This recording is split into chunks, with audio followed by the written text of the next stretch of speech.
دووبارە سڵاوتان لەبێ. وەزارەتی بازرگانی و پیشەسازی هەرێم دوا وادەی بۆ پڕکردنەوەی فۆرمی ئەلکترۆنی خۆراک بە شێوەی بێبەرامبەر ڕاگەیاند. وەزارەتی بازرگانی و پیشەسازی ئەڵێت ئەو هاوڵاتیانی هەتا ئێستا فۆرمی ئەلکترۆنی خۆراکیان پڕ نەکردوێتەوە ئەتوانن تا 20 ئەم مانگە خۆیان تۆمار بکەن. ئاماژەی بۆش کردووە کە خزمەتگوزاریەکە تا ئەو کاتە بێبەرامبەر ئەبێت و دوای ئەوە لە بەرامبەر ئەنجامدانیا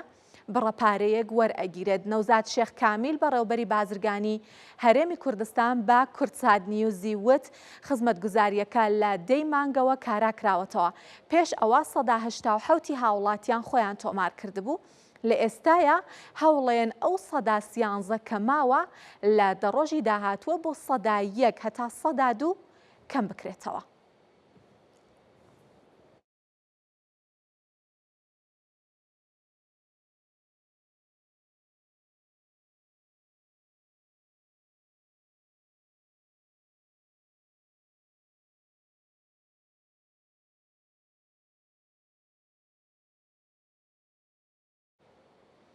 دوای هاتنی وەرزی سەرما و بارینی یەکەم باران لەم ساڵە هاوڵاتیان ڕوو لە کڕینی ئامێرە گەرمکەرەوەکانەکەن. ئەم ساڵ خواست لەسەر ئامێرەکان بەراورد بە ساڵی ڕابردوو گۆڕانکاری بەسەرا هاتووە. هاوڵاتیان ئێستا پێش کڕینی هەر ئامێرێک سەرەتا هەڵسەنگاندن بۆ ئەوە ئەکەن کە ئایا ئەم ئامێرە چەند کارەبای پێویستە بۆ ئەوەی کەمترین تێچوویان لەسەر بکەوێت.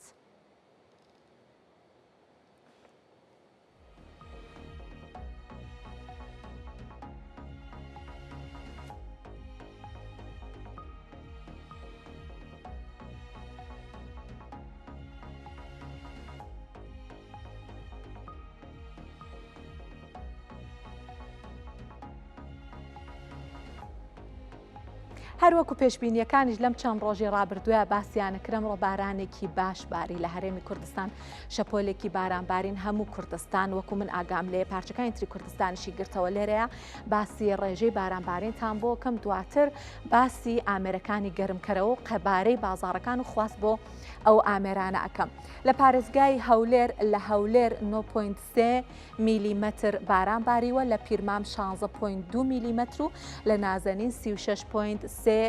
میلیمەتر باریوە. لە سلێمانی بێگومان ڕێژەی بارانبارینەکە زیاتر بووە کە لە سلێمانی 11.9 میلیمەتر و لە چەمچەماڵ 35 میلیمەتر و لە بازیان 26.5 میلیمەتر باریوە. لەخوا بەزیابەوەی چەمچەماڵ و بازیان ڕێژەیەکی باش بووە. لە پارێزگای دهۆکیش لە دهۆک 7 میلیمەتر و لە ئامێدی 28.4 و لە سەرسەنگیش 25 میلیمەتر ئەمڕۆ بارانباری و بابچینە لای ئامێرە گەرمکەرەوەکان باسێکی قەبارەی بازاڕەکان بکەین و خواستی هاوڵاتیان. قەبارەی بازاڕی ئامێرە گەرمکەرەوەکان بێگومان لە وڵاتانی جیهان لەگەڵ دەستپێکردنی وەرزی گەرما خواست دروست دەبێت بۆ ئامێرە گەرمکەرەوەکان جا بەپێی ئەوەی کە لەو وڵاتانە چ ئیمکانیاتێک بەردەستە هەندێک جار لە ئەو ئامێرانە بەکاردێن کە بە نەوت کارەکەن وەکو لای خۆشمانە تاوەکو ئێستا بۆ نمونە هاوڵاتیان زۆپا بەکارەهێنن یا ئەوە تا مەسەلەن بۆ نمونە ئامێری کارەبایی بەکارەهێنرێت کە هیتەر لێرە لە هەرێمی کوردستان جۆرە جیاوازەکانی هەیە بە پێوەی کە چەنی کارەبا بوێ هاوڵاتیان دەستەبن بۆ ئەو بەرهەمە بە تایبەتی ئێستا کە ئەبێ بەقەدەر قەبارەی بەکارهێنانی خۆیان پارە بدەن ئامێرێک ئەکڕن کە کەمترین بڕی کارەبا بەکار بهێنێت. ساڵی 2024 قەبارەی بازاڕی ئامێرە گەرمکەرەوەکان 110 ملیار و 800 میلیۆن دۆلار بووە. ساڵی 2025 ئەم ساڵ مەزەندە ئەکرێت کە بۆ 115 ملیار و 500 میلیۆن دۆلار قەبارەی بازاڕەکەی بەرز ببێتەوە. پێشبینیەکان بۆ ساڵی 2032 171 ملیار و 600 میلیۆن دۆلار بووە. هەرچەندە بەهۆی ئەو گۆڕانکاریانەکە بەهۆی گۆڕانی کەشوهەوا ڕوویداوە بێگومان یعنی پلەکانی گەرماوەکو ساڵان دانابەزێەوە ڕەنگە سەرماکەی بۆ شێوەیە نەبێ بەڵام دیسانەوە خواست بۆ ئامێرەکانی گەرمکەرەوە بەپێی پێشبینیەکان بەردەوام بەرزبوونەوە تۆمارەکان. گەورەترین بازاڕەکان بۆ ئەو ئامێرانە سەرەتا بازاڕی ئاسیایە کە 135 بازاڕەکە بۆ خۆی تەرخانەکات و ئەوروپاش لە ڕیزبەندی دووەمادێ 123 بازاڕەکە لە ئەوروپایە. ئەو کۆمپانیانە کە بەرهەمهێنەرن بێگومان گەورە کۆمپانیاکان لەم بوارەیە سەرەتا میتسوبیشی ژاپۆنیە کە قەبارەی کۆمپانیاکەەوە بەرهەمهێنانەکەی 57.9 میلیارد دلارە بازاڕی کڕین و فرۆشتنەکەی، هەروەها دایکین ئیندەستری ژاپۆنی 39 میلیارد دلارە و بۆ شەومی ئەڵمانیش لە ڕیزبەندی سێمادە بە 307 میلیۆن دلار لە ڕیزبەندیەکە جیاوازی زۆریشی هەیە لەگەڵ ئەو دوو کۆمپانیایەکە لە سەرەتاوە دێن. وەکو وتم لە هەموو جیهان وایە، ینی ئەو ئامێرانە کە کارەبا بەکار ئەهێنن جۆری جیاوازیان هەیە، ڕەنگە هەندێکیان کارەبای زیاتری ئەوێ، هەندێکیان کارەبای کەمتری پێویستە، بەڵام کە لە شوێنێکە تاوکو ئێستا ڕەنگە زۆر گرنگ نەبووە کە ئەو ئامێرە چی بێت. مهم ئەوە بووکە لە هەرێمی کوردستان بە تایبەتی ماڵەکان گەرم بکاتەوە، بەڵام لە ئێستاە کە ئیتر ئەم سیستمی کارەبای 24 ساعتی هاتووە بەپێی بەکارهێنانت هەر ئاماژەکان ئەیبینین بە تایبەتی لە هەرێمی کوردستان کە هاوڵاتیان لە ئێستا دوای ئەم پرۆسەیە زیاتر دەست بەکارەباوە ئەگرن زیاتر ئەو ئامێرانە بەکارهێنن کە کارەبایەکی کەمتری پێویستە بۆ ئەوەش هەموو بەشەکان ئەگرێتەوە. بۆ نمونە لە کاتی بەکارهێنانی بۆی لەرە هاوڵاتیان هەوڵەدەن کە بەقەدەر ئەو کاتانە کە پێویستیانە هەڵیکەن و 24 سعات هەڵنیە بۆ ئامێرە گەرمکەرەوەکانی ژوایە سەرنجەدەن ئەمە لە وڵاتانی پێشکەوتو زووتر ئەم شتا ڕووی لە هاوڵاتیان کردووە لە کڕینی بەرهەمە گەرمکەرەوەکان. بۆ نمونە لە وڵاتانی دراوسێکە کارەبا 24 سعاتی بوو، لە وڵاتانی جیهانیش بۆ نمونە لە ئەوروپا کە کارەبا 24 سعاتیە هەر ئامێرێک نەک هەر گەرمکەرەوە، هەر ئامێرێک و هەر کەلوپەلێکی ناوماڵ کە هاوڵاتیان بیانەوێ بیکڕن لە پێشا سەرنج ئێن کە بەکارهێنانی وزەکەی لە چه ئاستێکایە و بە چ شێوەیەکە. و ئێستا ئاماژەکان و راپۆرتەکان لە هەرێمی کوردستان وامان پێڵن کە سەلیقەی هاوڵاتیانی ئێمەش بەرەو ئەو ئاراستەیە ڕۆشتووە، لە بەرەوەی کە هاوڵاتیانی ئێمەش سەیری بارودۆخی گیرفانی خۆیانەکەن، هەوڵەدەن کە کەمترین تێچووی هەبێ بۆیان ئەو ئامێرانە کە بەکاری ئەهێنن. هێشتا لە دوای پرۆسی کارەبای 24 سعاتی و هاوڵاتیان ئێمە گەرمکەرەوەکانیان بەکار نەهێناوە و توانین بڵین ئەمە یەکەم وەرزی سەرما و یەکەم زستانە کە ڕوئەکەنا ئەم بەرهەمانە و ئەیکڕن بۆیە هەموو هەوڵیانەوەیە کە ینی ئامێرێک بکڕن، کەلوپەلێک بکڕن کە کارەبای کەمتری پێویست بێت. بەڵام بەهۆی وەکو باسم کرد ئەوەی کە هاوڵاتیان ئێستا بۆ بەرهەمەکانیان کارەبایەکە یعنی بەپێی بەکارهێنانی کارەباکەیان پارە ئەیان و لە هەمان کاتا وەرزی سەرما دەستی پێکردو خواست لەسەر کڕینی ئامێرە گەرمکەرەوەکان لە بازاڕەکانی هەرێمی کوردستان بەرز بووەتەوە. زیاتر سەرنجێن ئاخۆم کام ئامێرە کارەبایەکی کەمتری پێویستە. ئێمەش پەیامنێرمان قارەمان جەوهەر ئەز لایڤێکی بۆ ئامادە کردوین لەم بارەیەوە بە پێکەوە بینەری بین بزانێکین باسی چیمان بۆ کات. سڵاوتان لێبێ و کاتتان باش. لەگەڵ دابەزینی پلەکانی گەرما و نزیک بوونەوەی وەرزی زستان بەشێکی بازاڕەکان ئەوانی کە لە وەرزی هاوین ئامێرەکانی فێنکردەوەیان دەفرۆشت ئێستا بازاڕەکە گۆڕاوە، وەک لە دیمەنەکانیش دەیبینن. ئێستا لە ژێر قەڵای هەولێرم دیارە بەشێکی زۆری ئەم بازاڕات تایبەتە بە فرۆشتنی ئامێرە گەرمکەرەوەکان و بەشێک لەو ئامێرە کارەبایانەی کە لە وەرزەکانی ساڵ بەکاردەهێنرێت. دیارە ساڵ خواست جیاوازە، بەشێکی مۆدلەکانی جیاوازە بە هەمان شێوە لە ڕووی نرخ و لە ڕووی بەکارهێنانی کارەبا و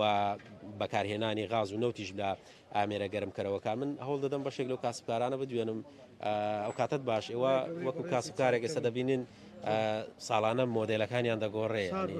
بەلاگە باز بکەین چ مۆدلێکی ئەم ساڵ. واللهی ئەو ساڵ ئەو غازە هاتیە شتێکی زۆر باشە ئەوە کە ئەوە غازەکەش کەم سەرف دەکاتن، یعنی لە کارە باشترێ ئێستا حالیان غاز هەرزانە بەنسبەت کارەبایانیش ئەوە ئێستا شتێکی زۆر باشە ئەوە بوویتە ئینڤێتەر، یعنی بە لە 5 ئەمپێری دەبیتە نیو ئەمپێر ئەو خاصەتەن ئەو مارکەیە. نفتێکەش ئێستا نەفت نادرێ، سۆبەی نفتی بەلاوازی دەڕوە. باسی وەکوین ئێستا ئەنی خەڵک ترسی هەیە پارەی کارەبای زۆر بێتەوە، ئەنی ئەو ینی لەبەردەستی خۆتەکە کارەبای کەمتر بەکاری بێنی و ئەدیکۆ ئێستا ئەوە لۆ نمونە ئەوە ئێستا بەخۆی 5 ئەمپێرەوە کەم زیادی ئەوە دەکەی دەبیتە ئەمپێر و نیوەک دەبیتە نیو ئەمپێر بەکەی فەخۆت یعنی ویتە ئینڤێتەر ئێستا حالیان یعنی کارەبای کەم دەوێتن. باز ئێستا مۆدیل قەدیمانە ناڕوە، ئەو شیشانە تقریبا شیشی ئەمپێرە و نیوی دەوێتن، ئەوانە کەم دەڕوە. بەس ئێستا بە زۆری عالەمەکە هاتە سەر ئەو پانکانە گەرمیشە زۆر گەرمە. ئەدێکە باز لە نرخ بکەین نرخەکانی جیاوازی نرخیشی ناوەڵە زۆر هەرزانە ئێستا یعنی ئێستا ئەوەیان بە 45,000 50,000 زلیکانە نفتێک بە 20,000 ئەی سۆبایەکە بە چەندە سوبان ئەو سۆبەیە ئێستا ئەو تۆربۆی لۆ نمونەی ئەوە تۆربۆی ئەسلی پێدەرێن یابانیا بە 235,000 ئەوە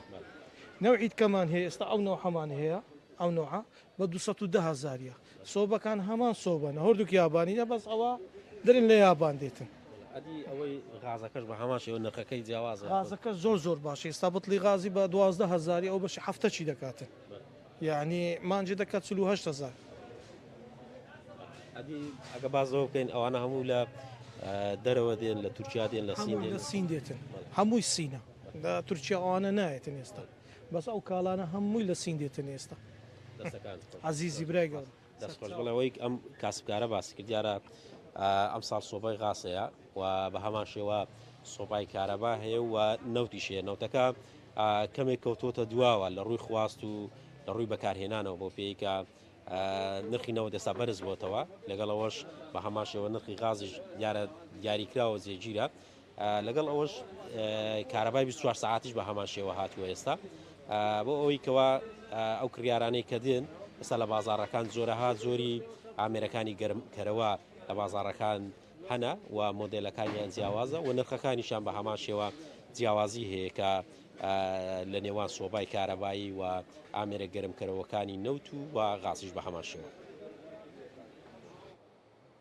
بڕیارە لە مانگی 2 ساڵی داهاتوو بە دیاریکراوی دا بۆ 13 مانگی 2 لە لەندەن کۆنفرانسێکی گەورەی بازرگانی بە بەشداری زیاتر لە 200 کۆمپانیا و بازرگانی عراقی و کورد و بەریتانی بەڕێوە بچێت. بەڕێوبەری کاروباری حکوومەت و کەرتی گشتی بەریتانیا لە هەرێمی کوردستانە بۆ ئامادەکاریەکانی کۆنفرانسەکە بۆ ئەنجامدانی ئەو کۆنفرانسە مانگی دا ماڵی ئەفریقا و کۆمپانیای مۆنتریال گرێب بەستێکیان ئیمزا کرد هەر لەو کاتەوە ئامادەکاریەکان بۆ ئەنجامدانی کۆنفرانسەکە دەستی پێکردووە. کۆنفرانسەکە تایبەتە بە گەشەپێدانی بازرگانی لە نێوان بەریتانیا و عێراق و هەرێمی کوردستان. جاری یەکەمە کە کۆنفرانسێکی لەو شێوەیە بەڕێوە بچێت کە ڕاستەوخۆ وەزیری بازرگانی و بەرپرسانی حکومی سەرپەرشتی بکەن. بیرۆکەی ئەوە هەیە کە دوای کۆنفرانسەکە ژوورێکی هاوبەشی بازرگانی لە نێوان عێراق و هەرێمی کوردستان و بەریتانیا دابمەزرێنن بەو هیواییکە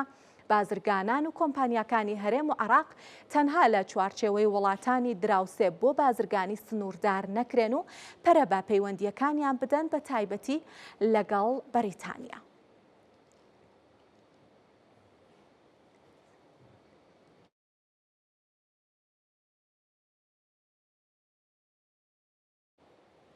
بۆ قسە و باسی زیاتر دەربارەی کۆنفرانسەکەەوە ئامادەکاریەکان بۆ کۆنفرانسەکە بێگومان لێرە لە ستۆدیۆ ڕیچارد سێمیتێگۆ بەڕێوەبەری کاروباری حکوومەت و کەرتی گشتی بەریتانیا لەگەڵمان ئامادەیە.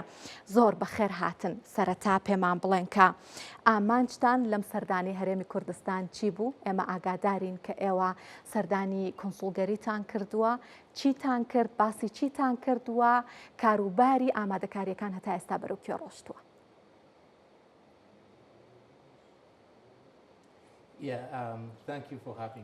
سپاس بۆی من لێرەم ئەمڕۆ بۆ ئێمە مانگی ڕابردوو لە کوردستان هاتوین بۆ ڕێکخستنی ژوورێکی بارزانانی لە نێوان بەریتانیا کوردستان و من لەگەڵ عەباس فەتاح دام بۆ ئەوەی دەربارەی ئەم کۆنفرانسە قسە بکەین و بۆی بزانین کە هەموو ئامادەکاریەکان بەتەواو ڕێکخراوە. بەڕێز ڕیچارد جەنابتان ماوەیەکە کە لە هەرێمی کوردستانن بێگومان هەر بۆ ئامادەکاریەکان چه هەڵسەنگاندنێکتان هەیە بۆ کۆمپانیاکانی هەرێمی کوردستان و ئاستی کۆمپانیاکانی ئەمە لە هەرێمی کوردستان؟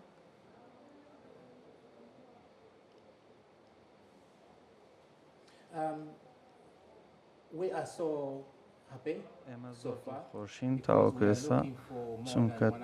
ئێستا بۆ 150 کۆمپانی لە عێراق و کوردستان کە بەشدار بن لە کۆنفرانسەکە لە بەریتانیا و ئێستا ئێمە پشتگیری بازرگانی زیاتر دەکەین لە نێوان کوردستان و عێراق و کوردستان بۆی کە بەشدار بن و هەموو شتەکان لە ئێستادا زۆر بە باشی بەڕێوە دەچن. لە بەریتانیا لێکێک لە باشترین شوێنەکان لە ناوەڕاستی لەندەندا کۆنفرانسەکە بە بەشداری یەکەم ڕۆژ 2 ڕۆژ بەردەوام دەبێت ئەو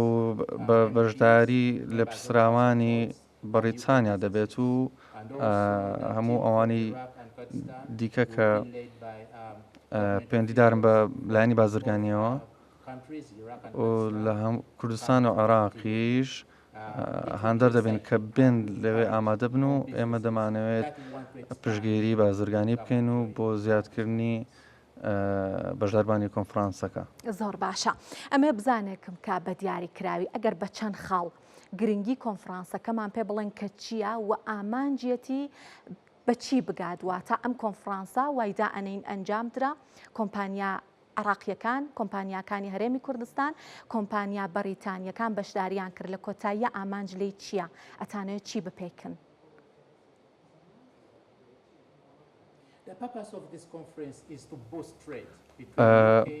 بۆ پێشخستنی بازرگانیە لە نێوان عێراق و کوردستان باشترین ڕێگا بۆ پێشخستنی بازرگانی ئەوەیە کە ڕێگا بازرگانی پێش بخەین لەنە سیاسەکانیش بەرە پێش دەچون ئەگەر بازرگانی بەرە پێش بچێت. سەرۆگۆزیرانی عێراق و بەریتانیاش ڕێکەوتنێکی بازرگانیان هەیە کە بە بڕی 2 ملیۆن پاوەندە ئەم ڕێکەوتنە زۆر باشە بۆ هەر سێلا ئێمە ئامانجمان هەیە وەکو بەریتانیا بۆ ئەوەی کە هاوکاری عێراق و کوردستان بکەین لە بەلایەنی بازرگانیەوە ئێمە هەوڵ دەدەین کە کۆمپانیا کوردیەکان بەشدار بن لە کۆنفرانسەکەدا پاش کۆنفرانسەکەش ڕێکەوتن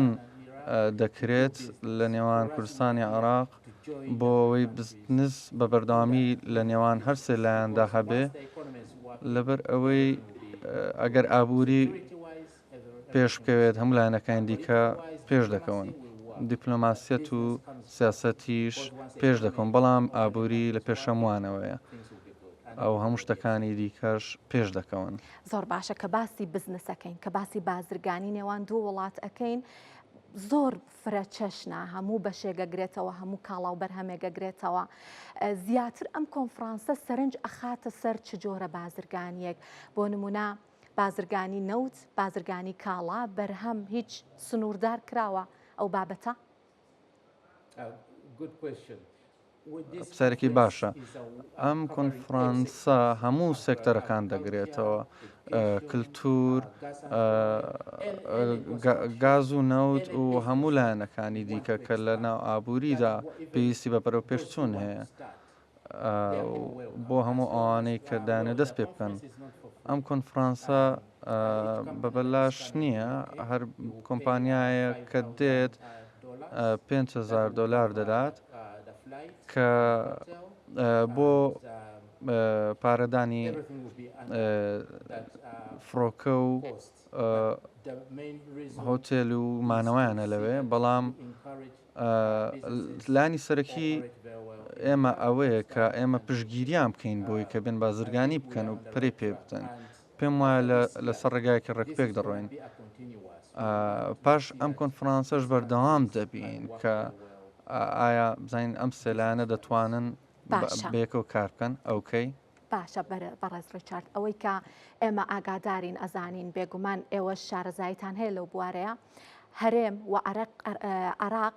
بازارێکی بەکاربەرن زۆرتر هاوردەکارن ئەمە سەرڕای ئەوەی کە خۆشیان هەندێک بەرهەمی باشیان هەیە کە بۆ ئەوە ئەشێ هەناردەی دەرەوەی وڵات بکرێ. ئێستا بۆ نمونە ئەگەر بازرگانی نەوتی لە عێراق و هەرێمی کوردستان بسڕینەوە ڕەنگە هیچی وای بۆ نەمێنێتەوە لە بازرگانی کردنا ئەوەندە تاکلایەنەیە بازرگانیەکەی. ئەم کۆنفرانسە ئەتوانێت ڕێگە خۆشکەر بێت بۆ ئەوەی کە بازرگانی لە هەرێمی کوردستان بە تایبەتی باباسی هەرێم بکەم فرەچەشم بکرێت و بتوانێت سوود لەم کۆنفرانسە ببینێت عەقدی نوێ بکات بۆی کە بەرهەمە ناوخۆیەکان هەناردەی بەریتانیا بکات بۆ نمونە.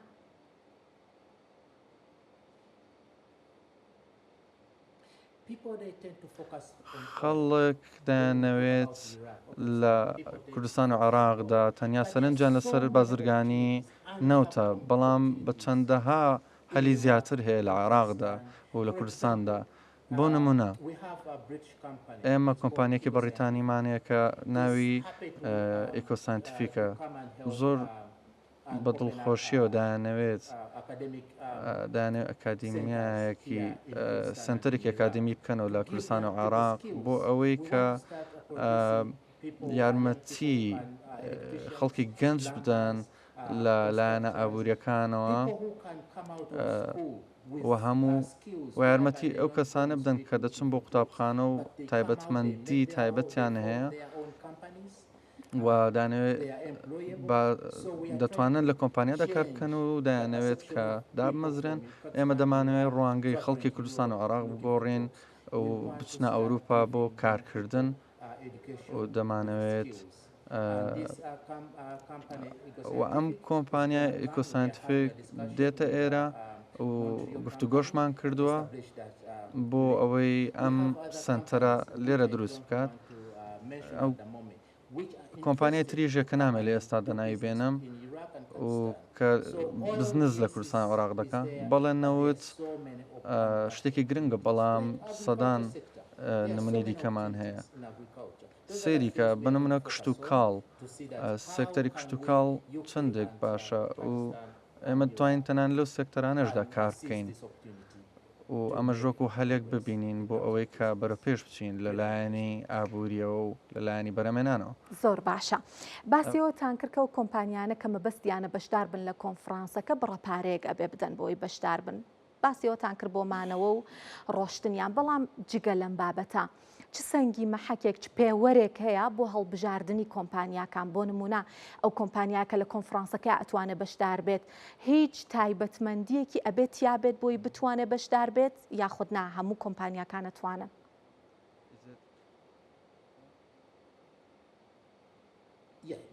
بەڵێ هەندێک ستانداردمان هەیە. کۆمپانیاکانی مۆتریال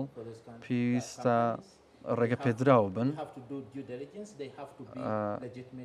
پێویستە یاسایی بن، پێویستە لە عێراقدا تۆمار کرابن، وەکو قۆناغی یەکەم دەبێت تۆمار کرابن لە عێراقدا، ئەو دەبێت بتوانن ئەو پارێدا بنکەن کە دێن بۆ ئەوێ و دەبێت بزنس و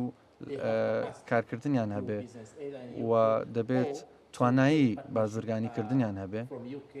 یاخود دەبێت لە بەریتانیاوە ڕێگان پێ بدرێت بە بازرگانیکردن، بەڵام پێویستە پێشتر لە کوردستان و عێراقدا لێرە تۆمار کرابن لەبەر ئەوەی هیچ شتێکمان نیە بەناوی ئەوەی کە تەنها و تەنها بێن بەشدار بن و بەبێ. بەڵام ئەو کەسانەی کە دێنە کۆنفرانسەکە دێنەوە بە کوردستان و عێراق لە بەریتانیا نامێنەوە و ئێمە ئەم شتانەیە کە بەدوایدا دەگەڕێن لەبەرەوەی ئەفریقا هاوس و هەموو لایەنەکانی دیکە نامانەوێت زیان بە کوردستان و عێراقدا زیان بگەینین بەوان، بەڵکو دەمانەوێت تەنها بزنس و بازرگانی بکەین بەیەکەوە و ڕێککەوتنی بازرگانی بکەین. کۆمپانیاکان بەشدار بووان و وەبەرهێنەران لە کۆنفرانسەکە ئەو هەلوو مەرجیان بۆ ئەڕەخسێت کە بتوانن کۆبوونەوەی تایبەت و بیتوبیان هەبێت و ئایا هیچ ڕێککەوتنێکی جلێک تێگەیشتنێک لە کۆنفرانسەکە ئەنجامەدرێت؟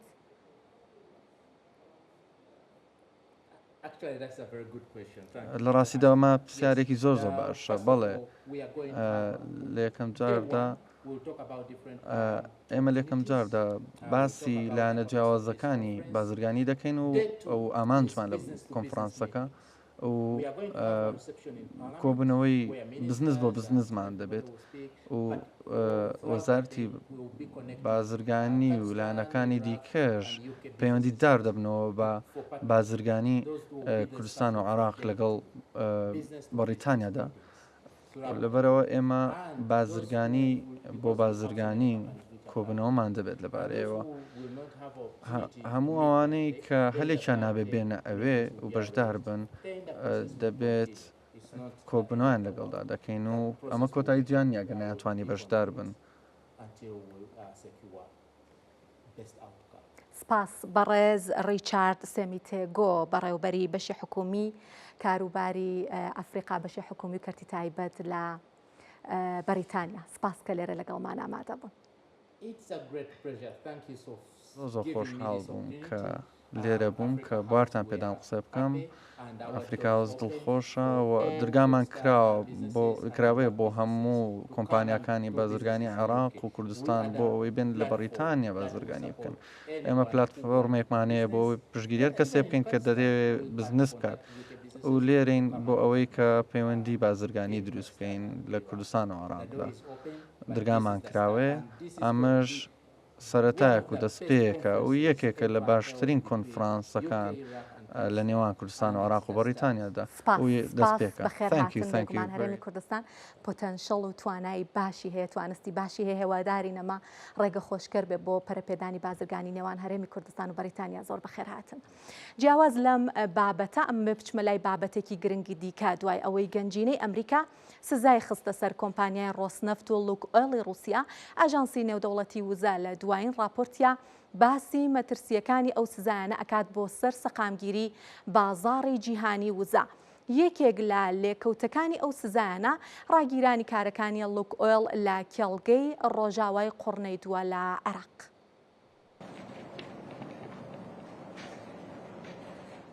ئاژانسی نێودەوڵەتی وزا لە راپۆرتی مانگی تشرینی دووەمیدا هۆژاری دەدات لەوەی مەترسیەکانی سزاکانی وڵاتانی ڕۆژئاوا بۆ سەردوو گرنگترین کۆمپانیا نەوتیەکانی رووسیا سنوورەکانی وڵاتە تێدەپەڕێنێت و هەڕەشەیە بۆ سەرسەقامگیری بازاڕی جیهانی وزا. ئاژانسەکە دەڵێت هەتا ئێستاش ئەو سزایانە بوونەتە هۆی دروستبوونی ئاسەنگ لە کارکردن و ناسەقامگیریان لە بازاردا دروست کردووە. بۆ پێی کۆمپانیای لوک ئۆیل ڕایگەیاندووە بەهۆی سزاکان و بلۆکردنی سامانەکەی و سنووردارکردنی گواستنەوەی نەوت لەلایەن عێراقەوە ناتوانێت پابەندیەکانی لە کێڵگەی ڕۆژاوای قوڕنەی دوو جێبەجێ بکات بەهۆی ئەو بارودۆخەوە کە چالاکیەکانی لا ڕۆژاوای قوڕنەی دوو ڕاگرتووە. راپۆرتەکە باز لەوەش دەکات کە بولگاریا دەستی کردووە بە نیشتیمانکردنی پاڵاوگەی بورگاس کە لوک ئۆیل خاوەنی بوو. ئەوەش کاریگەری لەسەر پاڵاوگەی پترۆڵ دەبێت کە لێکەوتەکەی خراپتربوونی قەیران لە بازاری بەرهەمهێنانە نەوتیەکان لە ڕۆژهەڵاتی ئەوروپایە. ئاژانسی نێودەوڵەتی وزا تا ئەو کاتەی وردەکاری زیاتر دەربارەی چۆنیەتی جێبەجێکردنی سزاکان و ئەگەری خۆتزیینەوە لەیان ئاشکرا دەبێت. پێشبینیەکانی بۆ بەرهەمهێنانی نەوت لەلایەن رووسیاوە بەجێگیری و لە ئاستی 9 ملیۆن و 300 هزار بەرمیلی ڕۆژانەدا هێشتووەتەوە. بەڵام جەختی لەوەش کردوتەوە کە مەترسی هەیە لە ئاستێکی بەرچاودا دابەزین بەخۆیەوە ببینێت. بەگوێرە راپۆرتەکە رووسیا توانیوێتی بە خێرایی کۆمپانیای نوێی گواستنەوە دروست بکات و قەبارەیەکی زیاتر لە هەناردەکەی لە نەوەت هەڵگرا سزادراوەکانی بگوازێتەوە بۆ کۆمپانیا نوێیانە و بەردەوامبوونی وڵاتە لە هەناردەی نەوت و بەرهەمە نەوتیەکان پەیوەست بە بڕیارانی کڕیارانەوە. گەنجینەی ئەمریکا سزای خستووەتە سەر دوو گەورە کۆمپانیای نەوتی رووسیا کە بریتین لە ڕۆسنەفت و لوک ئۆیل. داوای لە مۆسکۆ کردووە بە زەوی ڕەزامەندی بدات بۆ ئاگربەست و کۆتایی هێنان بە جەنگی ئۆکراین. گەنجینەی ئەمریکا دەڵێت سزانویەکان فشارەکانی سەرکەرتی وزەی رووسیا زیاتر دەکات و توانای کرملن بۆ دابینکردنی سەرچاوی دارایی بۆ درێژە پێدان بە جەنگ سنووردار دەکات. وەزیری گەنجینەش لە لێدوانێکیدا ڕایگەاندووە کە گەنجینە ئامادەیە بۆەوەی هەر کات پێویست بێت ڕێکاری زیاتر بگرێتە بەر بۆ پشگیریکردنی ترامپ بۆ کۆتایی هێنان بە جەنگەکە و داوا لە هاوپەیمانان دەکات لە جێبەجێکردن و سەپاندنی سزاکان یارمەتی دەریان بن.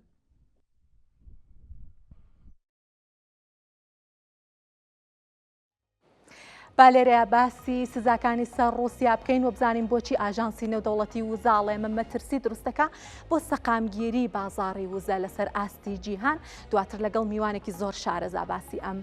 بابەتە ئەکەین. ئاژانسی نێودەوڵەتی وزە ئەڵێ سزاکانی سەر رووسیا هەڕەشەیە بۆ سەقامگیری بازاڕی جیهانی نەوت و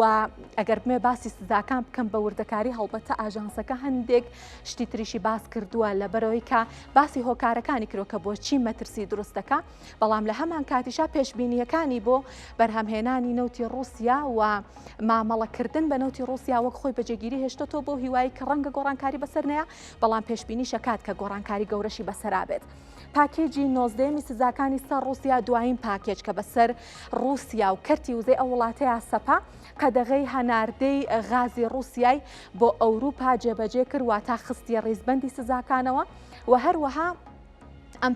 پاکێجی پێشتریش پاکێجی 18میش ئەڵێ ئیتر ئەو کەسانە کە کڕیاری نەوتی ڕوسیان ئەو کەسانە کە مامەڵە لەگەڵ کەرتی وزەی ڕوسیاکەن پارێزراو نابن لە سزاکان و ئەچنە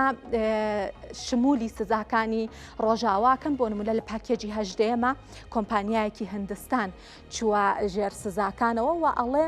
هەردوو کۆمپانیای ڕۆسنەفت و لوکئۆیل سزایان خرایە سەر لە پاکێجی 19ەمە کە ئەمە ئەو مەترسیەکە ئاژانسی نێودەوڵەتی وزە باسی ئەکات بە زانیاری زیاتر هەر لەم بارەیەوە باس بکەین پێتان بڵێم کە هۆکارەکانی چیەکە ئاژانسی نێودەوڵەتی وزەواڵە سەرەتا باسێکی ڕۆسنەفت و لوکئۆیلتان بۆ کەم. ڕۆسنەفت گەورەترین کۆمپانیای نەوتی ڕوسیایە، خاوەندارەتی ئەم کۆمپانیایە بە کەسێکە کە زۆر نزیکە لە پوتنەوە و قەبارەی بازاڕی ڕۆژهەڵاتی ناوەڕاستیش ئەگەر بمێ باسی ڕۆسنەفتان بۆ بکەم، ینی قەبارەی بازاڕەکەی باسی بەرهەمهێنانی نەوتەکەیتان بۆ بکەم 3.7 ملیۆن بەرمیلی ڕۆژانە نەوت بەرهەمەهێنێت ڕۆسنەفت بەگشتی، بۆ غاز 87.5 ملیار مەتر سێجا بەرهەمەهێنێت و توانای پاڵاوتنەکەشی 82.6 ملیۆن تۆنە کە ئەمە نابێ بڵێم توانا لە بەرەوەی کە ئەم قەبارەیە لایەن ڕۆسنەفتەوە ئەپاڵێورە و بە شێوەی بەرهەمی پاڵاوتا بەرهەمە هێنرێت. ئەگەر باسی لوکئۆیلتان بۆ بکەم ئەمە لە دوای ڕۆسنەفت دووەم گەورەترین کۆمپانیای نەوتی ڕوسیایە، هەردووکیان بەیەکەوە لە 150 وزەی ڕوسیا دابینەکەن. بەرهەمهێنانی 2024 نەوت و غازی شل لەلایەن لوکئۆیلەوە 8 ملیۆن و 400 هزار تۆن بووە و نەوتەکەشی 1.5 ملیۆن بەرمیلی ڕۆژانەیە. با بزانین چی ترمان هەیە دەربارەی ئەم دوو کۆمپانیا گرنگە و مەترسیەکان کە لەسەر بازاڕی جیهان دروستیەکات. چەند هۆکارێکی هەیە ئاژانسی نێودەوڵەتی وزە بۆ نیگەرانیەکانی لەم بارەیەوە. یەکەمیانەوەی کاڵم دوو کۆمپانیا بێکەوە 150 نەوت لە ڕوسیا بەرهەمەهێنن. بێگومان بازاڕەکانی جیهان پشتیان بە نەوتی ڕوسیا بەستووە، هەرچەندە لە دوای سزاکانەوە ڕوسیا ناتوانێت بەو شێوە ڕسمیەی جاران نەوت بخاتە بازاڕەکانەوە، بەڵام ئەزانین کە بۆ نمونە لە ڕێگەی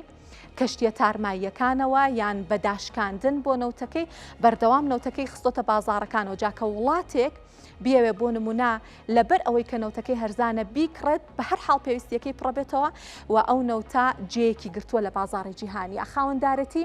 تۆڕێک لە کێڵگە و پاڵاوگە و هێڵی بۆری ئەکەن ئەم دوو کۆمپانیایە، واتە ئەگەر بێت و ئەم سزانە جێبەجێ بکرێن نەک هەر بەرهەمی نەوت و خستنەڕۆی نەوت لەسەر ئاستی جیهان کێشەی بۆ دروست دەبێت، بەڵکو هەر ڕێڕەوی هەناردەش لەسەر ئاستی جیهانە گۆڕە لە بەرەوەیکە خاوەندارەتی ڕێڕەوەکانی گواستنەوەش ئەکەن هەندێک لە ڕێڕەوەکانی گواستنەوە. دابەزینی خستنەڕۆ و گۆڕانی ڕێڕەوەکان بابەتێکی ترە و بەرزبوونەوەی تێچووی دابینکردنی نەوتیش بابەتێکی ترا کە ئەمە دیسان ئاژانسی نێودەوڵەتی وزاڵە مەترسیە بۆ سەر بازاڕی جیهانی وزا لە دوای ئەم سزانە. با بزانین چی ترمان هەیە هەر دەربارەی ئەم بابەتە. گرنگترین سزاکان لە ساڵی 2022 لە دوای جەنگی ئۆکراینەوە وڵاتانی ڕۆژئاوا ئەمریکا و ئەوروپا بە دیاریکراوی هەندێک سزایان بەسەر رووسیا سەپاند بەو هیوایە کە رووسیا پێمل ببێ بە ئاگربەست و ئیتر ئەو جەنگە کۆتایی پێبێنە کە ئەبینین هەتاوەکو ئێستا ڕەنگە سوودێکی واشی نەبوو بێ. گرنگترین سزاکان بریتین لە سزای سەر ڕۆسنەفت و لوکئۆیل کە ئەمە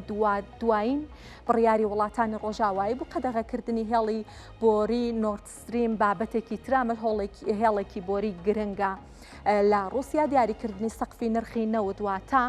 نرخی جیهانی نەوت هەرچەندێک بێ سەقفێکی دیاریکراویان بۆ رووسیا داناوە کە بۆ نمونە ناتوانێت لەوە گرانتر نەوتەکەی بفرۆشێەوە هەر کەسێکیش هەر وڵاتێک ئەو نەوتە لەوە گرانتر بکڕێت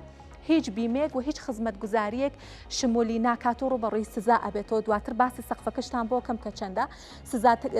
سزادانی زیاتر لە 588 کەشتی تارمایی کە رووسیا زۆر کەڵکی لەم کەشتیانە وەرگرتۆ بۆ فرۆشتنی نەوتەکەی هەر رووسیانە. وڵاتانی سزادراوی تریش کەڵک لەم کەشتیانە وەرەگرن بلۆکردنی سامانی بانکی ناوەندی رووسیا بابەتێکی ترە و قەدەغەکردنی وەبەرهێنان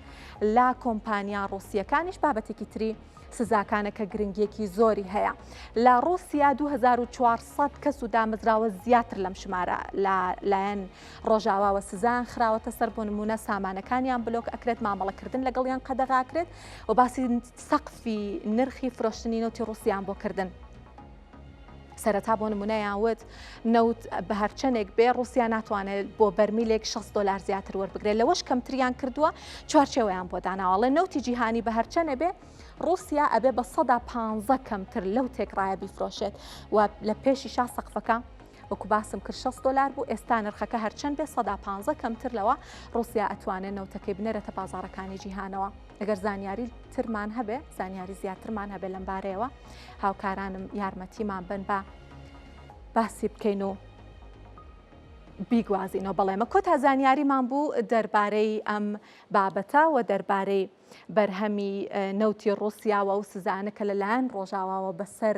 ڕوسیا و کۆمپانیا گرنگەکانی ڕوسیا سەپاوەجا بۆ ئەم بابەتە من ئەمەوێت لەگەڵ میوانێکی زۆر شارەزا کە لێرە لە ستۆدیۆ لەگەڵمانە قسە بکەم بزانێکین لێکەوتەکانی ئەم سزانە ئەم بڕیارانە بۆ بازاڕی جیهانی و هەروەها بازاڕی عێراق چیە فرۆشتنی نەوتی عێراق لە بەرەوەی وڵاتێک کە بە زۆری پشت بەستووە بنەوت لێرە دکتۆر بەهجەت ئەحمەد شارەزای بواری نەوت لەگەڵمانە زۆر بەخێراتن دکتۆر سەرچاوم سەرەتا دکتۆر پێمان بڵێ با لە عێراقەوە دەست پێ بکەینە سزانوێیانە ئەم مەترسیانە بۆ سەر عێراق هەتا چەندە؟ بەڵێ زۆر سپاس بۆ جەنابتان و سپاسیش بۆم دەرفەتە تەبیعی سەبارەت بە دوایین بڕیارەکانی ئیداری ئەمریکا بە سەپاندنی سزا بەسەر ڕوسیادا ئەویش بە بلاکلیستکردنی هەردوو گەورە کۆمپانیای نەوتی ڕوسیە ڕۆسنەفت و لۆک ئۆیڵ تەبیعی هەردوو کۆمپانیاکە لە عێراقا بوونیان هەیە و لە عێراقا کارەکەن کە ڕۆسنەفت لە هەرێمی کوردستانە چەڵگەیەکی نەوتی لە بەردەستە بە ناوی چەڵگەی بجیل لە سنووری پارێزگای دوهۆک و هەروەها لە خاوەندارەتی لە 16 بۆری گواستنەوەی نەوتی خۆرمەڵا سلۆپی ئەکات لە ناو هەرێمی کوردستانە و کۆمپانیای لۆک ئۆیڵیش لە جەولەی تەڕاخیسی پێنجەما بوو کە ئەویش چەڵگەی قۆڕنەی دووی پێدرا و گرێبەستی لەگەڵدا کراوە بەپێی ئەم گرێبەستە ئێستا لۆک ئۆیڵ ڕۆژانە نزیکەی 420,000 بەرمیل نەوت لەو چێڵگەیە بەرهەمەهێنێت و ئەم سزایانەی ئیداری ئەمریکاش کە سەپاندوێتی بەسەر ئەم دوو کۆمپانیادا کاریگەری گەوری کردوتە سەر بە دەرەجە یەکەم لەسەر لۆک ئۆیڵ کردو چونکە لۆک ئۆیڵ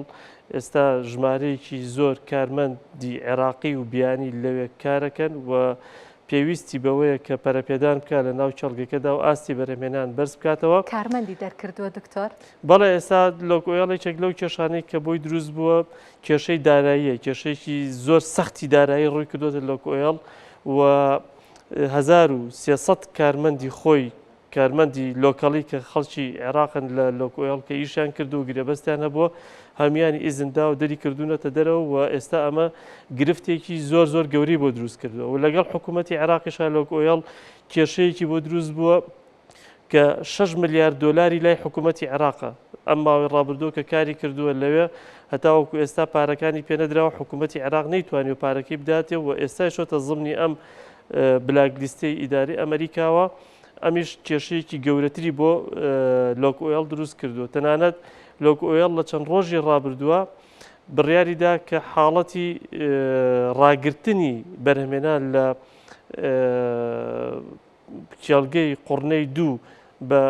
تەبیعیەکێک لەو بڕگیانەی کە لە گرێبەستەکەی نێوان لۆک ئۆیڵ و حکوومەتی عێراقا هەیە ئەوەیە کە ئەگەر قووەی قاهیرە ئەگەر دەسەڵاتێکی دەرەوەی کۆمپانیا هەبوو دەتوانێت بەرهەمێنان ڕابگرێت ڕایگەیان کەیتر ئەم ناتوانێت ئیش بکات ناتوانێت پەرەپێدان کە ناتوانێت بەرهەمێنان بکات بە ناچاری وەزارەتی نەوتی عێراق هەردوو کۆمپانیای بەسڕە و لەگەڵ کۆمپانیای میسان هی نەوت خستوێتی خزمەتەوە تاوەکو بتوانێت کاری بەرهەمێنان لە چێڵگەکەدا بەردەوام بێت و کاریگەریەکی ئەو توی نەبێت لەسەر بەرهەمێنانی نەوتی عێراق باشە دکتۆر جگە لەم ینی کاریگەریە تایبەتە کە بۆ عێراق هەیەتی بێگوم ئەن هەر جۆرە گۆڕانکاریێک لە نرخی نەوتیشە کاریگەری باش یا خراپ لەسەر عێراق دروستەکە زۆر پشت بە نەوت ئەبەستێت ئێستا ئەم سزانەی ڕۆسنەفت و لۆک ئۆیڵ چی کاریگەریەک لەسەر نرخی جیهانی نەوت دروست دەکات بەڕای ئێوە طبعی لە 23 مانگی ڕابردووە کە ئیداری ترامپ دوای ئەوەی کە لەگەڵ رووسیا گەیشتە بنبەست بۆ ئەوەی کە بتوانێت ئاگربەستێک ڕابگەێنێت و یەکێک بوو لە ئەو وعدانەی کە کاتی خۆی ترامپ لە کاتی بانگەشەی هەڵبژاردننا دابووی بە ڕاگررتنی جەنگی نێوان ئۆکرانیا و رووسیا و رووسیا ملی نەدابەوەی کە لەگەڵ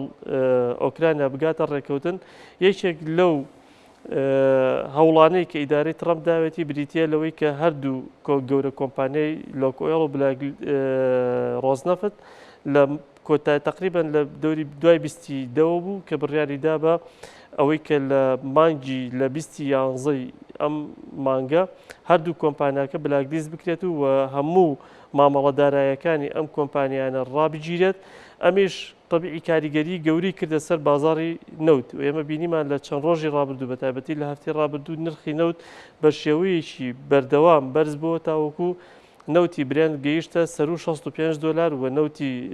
ئەمریکی گەیشتە نزیکەی $61 کە ئەمیش کاریگەریەکی گەوری کردە سەر سیاسەتی ئیدارەی ترامپ. هەر بۆیە ئیدارەی ترامپ بە ناچاری یەک مانگی تر مۆڵەتی دایەوە بە هەردوو کۆمپانیای لۆکۆیل و ڕۆسنەفت ماوەی بلاکلیستکردنەکانی خستە 26/12 واتە لە مانگی 11 ئیمساڵ ئەم مانگەدا سزاکانی ئەمریکا جێبەجێ ناکرێت بەڵکو مانگێک بۆی درێژکردنەوە و رووسیاش بەڕاستی بەم کاتە کێسا لە جەنگا پێویستی بەوەیە کە بودجەیەکی باش بۆ جەنگەکەی دابین کات یەکێک لە سەرچاوە هەرە گرنگ و گەورەکانی بریتیە لەم کۆمپانیانە کە هەیەی ئەم کۆمپانیا نەوتیانە کە هەیەی کە کۆمپانیای ڕۆزنەفت و لۆک ئۆیل لە دوو گەورە کۆمپانیا رووسیەکانن کە ئەم کۆمپانیانە لەسەر ئاستی رووسیا هەردووکیان لە 1955 بەرهەمێنانی نەوت لە رووسیا دابینەکەن و لەسەر ئاستی جیهانیش بە هەردووکیان لە 105 دابینەکەن واتە لە 105 خواستی هەموو جیهان لۆک ئۆیل و ڕۆسنەفت دابینەکەن. طبیعی کە تۆ لە 105 کە لە نزیکەی دەوری 5 میلیۆن بەرمیل بەرهەمێنانەکات کە ئەم 5 میلیۆن بەرمیلە لە خواستی جیهانی چووە دەرەوە بوو بە قاچاق یاخود چووە دەرەوە ئەو کاتە بە تەدریجی سعری نەوت زۆر زیاتر بەرزەبێتەوە پێچەوانە ئەبێت لەگەڵ سیاسەتی ئیداری ئەمریکا کە ئیداری ئەمریکا لە سەرەتای هاتنی ترامپۆ هەتاوەکو ئێستا هەوڵی داوە کە نرخی نەوت بە شێوەیەک بێت کە لە خوار $6 بێت. بەڵام ئێمە بینیمان وەکو باسم کرد کە ئەو بابەتی ڕاگرتووە تاوەکو ڕێگر بێت لەوەی کە نرخی نەوت لە هەفتەی داهاتوو کە لە ڕۆژی دووشەمەوە کرێتەوە زیاتر بەرز بێتەوە. باشە دکتۆر یەکشت بۆ من زۆر جێی پرسیارە ینی پێم وایە لێەوە باشترم دەست ناکەوێت وەڵامیان پرسیارە باتەوە. ڕاستە ڕۆسنەفت و لۆک ئۆیل هەردووکیان سەنگێکی زۆر تایبەتیان هەیە نەک هەر بۆ رووسیا بۆ بازاڕی نەوتی جیهان بەڵام شاراوە نیە ئەم وڵاتانە کە سزا ئەدرێن باسی رووسیاکەین بە تایبەتی. ڕاهاتوون فێر بوون کە چۆن خۆیان لە سزاکان دەرباس بکەن بە شێوەی جۆرا و جۆر بۆ نمونە نەوتەکانیان هەر فرۆشتووە هەر خستویانەتە بازاڕی جیهانەوە هیچ پێشبینی ناکرێت کە لەم قۆناغەشە ئەوە بکات بۆ نمونە بە جۆرە لە جۆرەکان خۆی دەرباس بکات و ئەو نەوتەکە جیهان پێویستێتی هەر بیخاتە خزمەت بازاڕی جیهانەوە خۆی بڵێ لە ماوەی ڕابردووە رووسیا خۆی گونجاند بوو لەگەڵ ئەو دۆخا و ئەیتوانی نەوتی خۆی بفرۆشێت و گەورەترین بازاڕش کە بووی دروست بوو بازاڕەکانی هەندستان و سین بوو. بەڵام لە ئێستادا هەندستان بەهۆی ئەو فشارانی کە ئەمریکا خستوێتە سەر حکوومەتی هەندستان و هەروەها بۆ چینیش تەنانەت ئەو کۆمپانیانشی لە دوایین بڕیاری ئیداری ئەمریکا کە دەری کردووە دەڵێ ئەو کۆمپانیانشی کە نەوتی ڕووسی ئەکڕن بە هەمان شێوەکو رووسیا سزا ئەدرێن و